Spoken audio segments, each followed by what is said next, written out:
নমস্কার বন্ধুরা, সুদীপা রকমারি চ্যানেলেই আপনাদের সবাইকে স্বাগত। আজ আমি আপনাদের কাছে নিয়ে এসেছি পুরনো দিনের এক অভিনব রান্না, আমার মা ঠাকুমা জেঠিমার হাতের অপূর্ব স্বাদের সেই ছোলা কচুর চিংড়ি আজ আমি করে দেখাবো। অসাধারণ স্বাদের এই রান্নাটি আমি কিভাবে করেছি আপনাদের করে দেখাই। এর জন্যে আমি নিয়ে নিয়েছি ছোলা কচুটার খোসা ছাড়িয়ে এরকম চাঁদের মতো করে কেটে নিতে হবে। তারপর সোজাভাবে একটা দিক এরকমভাবে লম্বা লম্বা করে কেটে যেতে হবে। যত সরু করে কাটা যায় ততই ভালো। নিচের দিকটা কিন্তু পুরো কাটা যাবে না, নিচের দিকটা রেখে দিয়ে এইভাবে সোজাভাবে কেটে নিতে হবে। সোজাভাবে একটা দিক কেটে নেওয়ার পর দেখুন সোজাভাবে আমি কেটে নিচ্ছি। এবার আমি উল্টে নিলাম। উল্টে আমি একটু বেঁকা করে অপর সাইডটাও এইভাবে কেটে নেব। এইভাবেই সরু সরু করে অপর সাইডটাও কেটে নিতে হবে। দেখুন আমি কেটে নিচ্ছি। দেখুন এইভাবেই পুরোটাই কাটতে হবে। দেখুন কাটা হয়ে গেছে। দেখুন কি সুন্দর দেখতে হয়েছে, পুরো স্প্রিংয়ের মতো হয়। যত টানা যায় ততই লম্বা হয়। আমার সব কচুকটি কাটা হয়ে গেছে। দেখুন কি সুন্দর দেখতে হয়েছে।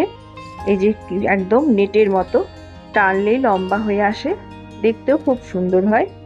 আর যখনই আমি এটা রান্না করব তখনই এই ফাঁকে মাঝের মধ্যে তেল মশলা সমস্ত ঢুকে গিয়ে এটার অসাধারণ হয় খেতে। এবারে আমি এর মধ্যে একটু নুন মাখিয়ে 15 মিনিটের জন্য রেখে দেব।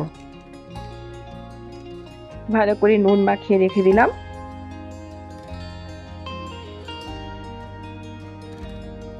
নুনটা এর ভেতরে ঢুকে গিয়ে কচুটা একদম নরম হয়ে যাবে। এবার আমি একটি পাত্রে বেসন নিয়ে নিয়েছি। পরিমাণ মতো বেসন নিতে হবে। দেখুন আমি ওই সব কটি কচুর জন্যে আমি এতটাই বেসন নিয়েছি। আপনারা আপনাদের কচু অনুযায়ী বেসনটা নেবেন। এবার আমি বেসনটার মধ্যে দিয়ে দেব পরিমাণ মতো নুন। প্রথমে আমি নুনটা দিয়ে নিলাম। এবার দেব আদা বাটা। আমি হাফ ইঞ্চি আদা বেটে নিয়েছিলাম, সেটা দিয়ে দিলাম।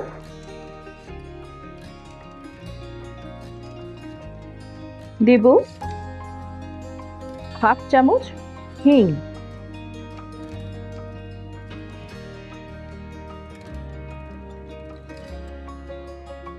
আর দেব এবার কাশ্মীরি লঙ্কার গুঁড়ো হাফ চামচ। আপনারা যদি মনে করেন এটা দেবেন না তবে এটা স্কিপ করে যাবেন। আমি সামান্য একটু দিলাম রঙের জন্যে। দেব সামান্য হলুদ। আমি সবকটি উপকরণ দিয়ে দিয়েছি। এবার এর মধ্যে জল দিয়ে আমি একটি ঘন ব্যাটার তৈরি করে নেব। আমি জল দিয়ে দিলাম।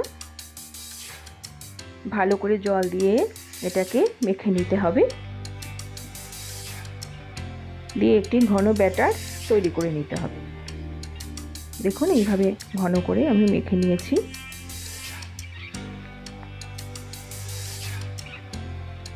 এইভাবে ভালো করে ফেটিয়ে নিতে হবে বেসনটাকে।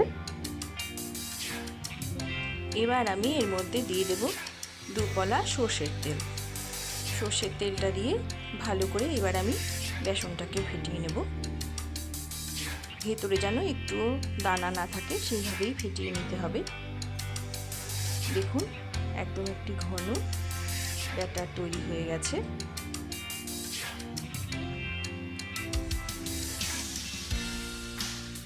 এবার গ্যাস জ্বালিয়ে আমি একটি ফ্রাই প্যান বসিয়ে নিলাম।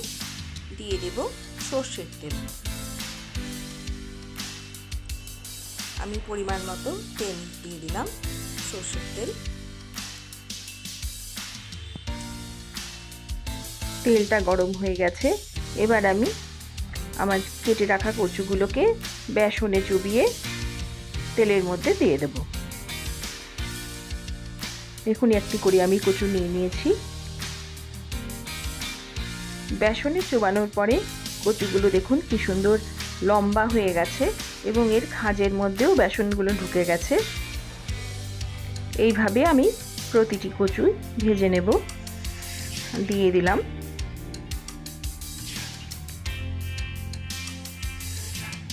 সবকটি কচুই আমি এবার এইভাবে দিয়ে দেব।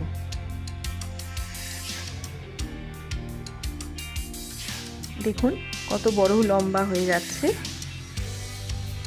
আর খাঁজের মধ্যে বেসনগুলো ঢুকে আরো লম্বা হয়ে গেছে।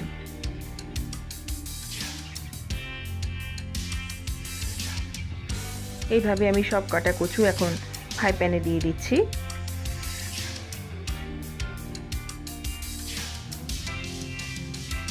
সব কচুগুলো আমার দেওয়া হয়ে গেছে।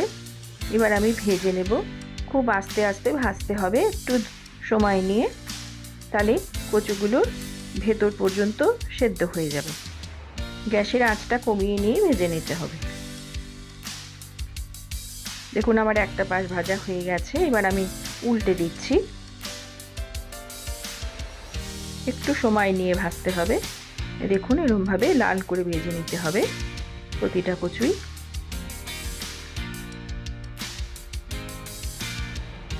সবকটি কচু আমি এবার উল্টে দেব।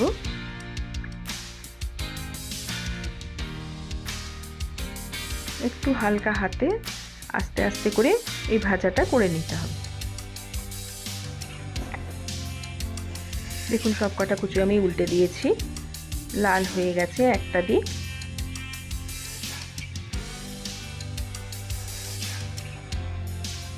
ঠিক এইভাবে আমি দুটো দিকই ভেজে নিলাম। দেখুন দুটো পাশই আমার সুন্দর ভাজা হয়ে গেছে।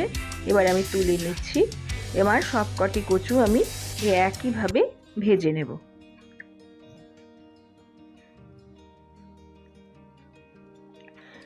সবকটি কচু আমার ভাজা হয়ে গেছে। এবার আমি গ্যাসে একটি কড়াই বসিয়ে দিলাম। দিয়ে দিলাম সর্ষের তেল। এবার আমি ফোড়নে দেব। একটা শুকনো লঙ্কা আমি ভেঙে দিয়েছি।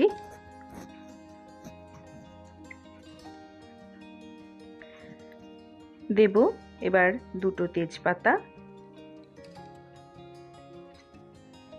আর দেব দুটো এলাচ।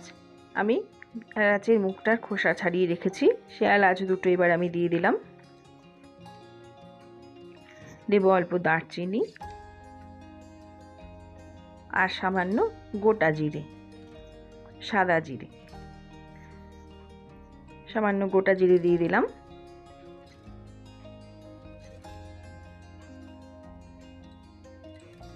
এবার এই ফোড়নের মশলাগুলোকে ভালো করে ভেজে নিতে হবে। ফোড়নের গন্ধ, ভাজা গন্ধ বেরিয়ে গেলে আমি এবার এর মধ্যে দিয়ে দেব আমি আগে থেকে আদা, হাফ ইঞ্চি আদা আর একটা টমেটো বেটে রেখেছিলাম মিক্সিতে, সেটা আমি এবার দিয়ে দেব। আদা আর টমেটো বাটা আমি দিয়ে দিলাম। ভালো করে তেলে কষে নিতে হবে। আমি এবার এখানে 1 চা চামচ ধনের গুঁড়ো, 1 চা চামচ জিরের গুঁড়ো আর হাফ চামচ কাশ্মীরি লঙ্কার গুঁড়ো জলে গুলে রেখেছিলাম, সেটা আমি দিয়ে দিলাম মশলাটা। আদা টমেটো বাটা আর ধনে জিরে আর কাশ্মীরি লঙ্কার গুঁড়ো সমস্ত মশলাগুলো দিয়ে এবার আমি ভালো করে কষে নেব।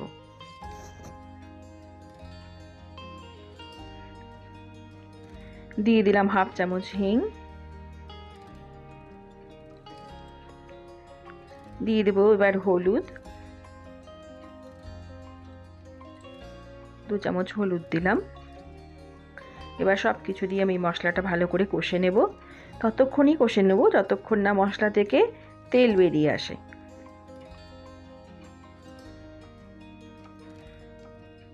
মশলাটা আমার কষা হয়ে গেছে, তেল বেরিয়ে এসছে দেখুন। এবার আমি আগের থেকে সেদ্ধ করে রেখেছিলাম একটা মিডিয়াম সাইজের আলু, সেটাকে একটু ভেজে নিয়েছি হালকা করে, সেটা দিয়ে দিলাম। আলুটা দিয়ে মশলাটা এবার আমি ভালো করে কষে নিয়েছি। এবার দিয়ে দিলাম পরিমাণ মতো নুন। নুনটা দিয়ে ভালো করে আলুটা আমি এবার কষে নিচ্ছি।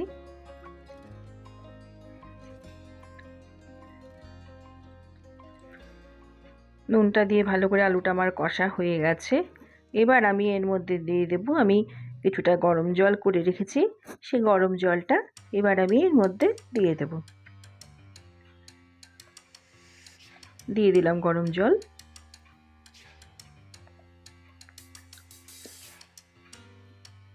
গরম জলটা দিয়ে আলুটা এবার আমি মিশিয়ে নিচ্ছি।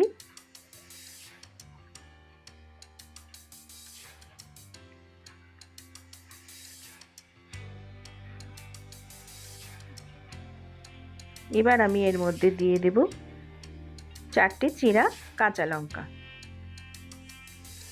কাঁচা লঙ্কাগুলো দিয়ে দিয়েছি। এবার আমি এটা ভালো করে ফুটতে দেব। দেখুন ভালো করে ফুটে গেছে। এবার আমি দিচ্ছি চিনি, 1 চামচ চিনি দিয়ে দিলাম।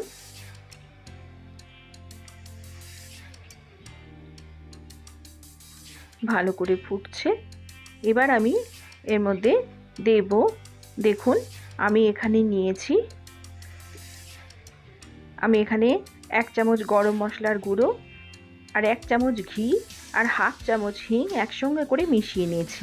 এই রান্নাটায় এইভাবে যদি মশলাটা শেষে দেওয়া যায় তাহলে খুব স্বাদ হয় খেতে। এইভাবে দিয়ে দেখবেন, খুব ভালো লাগে খেতে। হিং, গরম মশলা আর ঘিটাকে একসাথে মিশিয়ে দিতে হবে, দুর্দান্ত লাগে এইভাবে করলে। দেখুন আমার ঝোলটা কিন্তু ফুটে গেছে। এই পর্যায়ে আমি এবার গ্যাসটা বন্ধ করে দেব, আর বেশিক্ষণ ফোটাবো না। এবার আমি গ্যাসটা বন্ধ করে দেব। গ্যাসটা বন্ধ করে দেওয়ার পরে আমি গ্যাসটা বন্ধ করে দিয়েছি। এবার আমি এর মধ্যে আস্তে আস্তে কচুগুলো, ভাজা কচুগুলো দিয়ে দেব। ভাজা কচুগুলোকে দিয়ে কিন্তু আমি ঝোলটা একদমই ফোটাবো না, তাহলে কচুগুলো ভেঙে যেতে পারে। আমি ভাজা কচুগুলো আমি দিয়ে দিচ্ছি। এইভাবে দিয়ে 10 মিনিট আমি কড়াইটা ঢেকে রেখে দেব। সমস্ত মশলা কচুর মধ্যে ঢুকে যাবে, তখনই এটার স্বাদ আসবে। দেখুন আমার দেওয়া হয়ে গেছে। এবার 10 মিনিট আমি এভাবেই রেখে দেব ঢেকে। সমস্ত কচুগুলো দিয়ে দিয়েছি। দেখুন 10 মিনিট পর আমি বাটিতে নামিয়ে নিয়েছি। আমার কচু চিংড়ি রান্না সম্পূর্ণ রেডি। এই রান্নাটি খেতে সত্যিই অসাধারণ লাগে, আপনারাও একবার বাড়িতে করে দেখবেন। এতক্ষণ আমার সাথে যে সমস্ত বন্ধুরা রয়েছেন তাদের জানাই অসংখ্য অসংখ্য ধন্যবাদ। আবার আমি কালকে একটি নতুন ভিডিও নিয়ে চলে আসব। নমস্কার।